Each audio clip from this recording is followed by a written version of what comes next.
ডিসেম্বরের ২৮ তারিখ মামার বাড়িতে চতুর্থ দিন ছিল।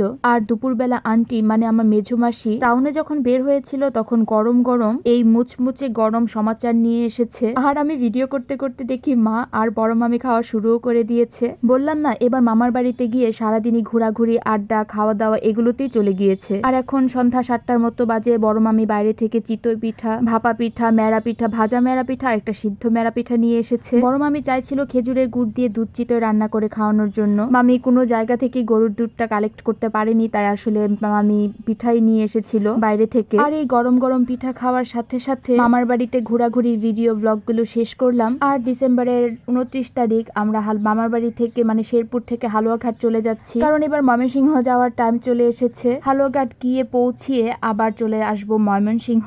এইবার আমি হালুয়াঘাট গিয়ে পুরো ২৬ দিন থেকেছি। ইটস আ লং টাইম আমার জন্য। এবার হালুয়াঘাটে থাকা, মামার বাড়িতে ঘোরাঘুরি করা খুবই আনন্দের ছিল। তবে হালুয়াঘাট থেকে ময়মনসিংহ আসার সময় একদম মন ভালো ছিল না, কারণ আমি ডিসেম্বরের ৩১ তারিখ ময়মনসিংহ এসেছি আর ৩০ তারিখ রাতের বেলা আমাদের বাসার সবার বড় মা মানে জেঠিমুনি মারা গিয়েছে। আর এত কষ্টের মধ্যে দিয়ে আসলে আমি হালুয়াঘাট থেকে ময়মনসিংহ আসার কোনো ভিডিও ক্লিপ বানাইনি। খুব কষ্ট হচ্ছিল। যাই হোক, জেঠিমুনি কিছুদিন ধরে অসুস্থ ছিল, অনেক কষ্টও পাচ্ছিল। জেঠিমুনিকে যেন ঈশ্বর স্বর্গবাসী করে। আর আজকে আমি আমার ছোট্ট মিনি ব্লগটা এখানেই শেষ করছি। সবাই ভালো থাকবেন। So tata.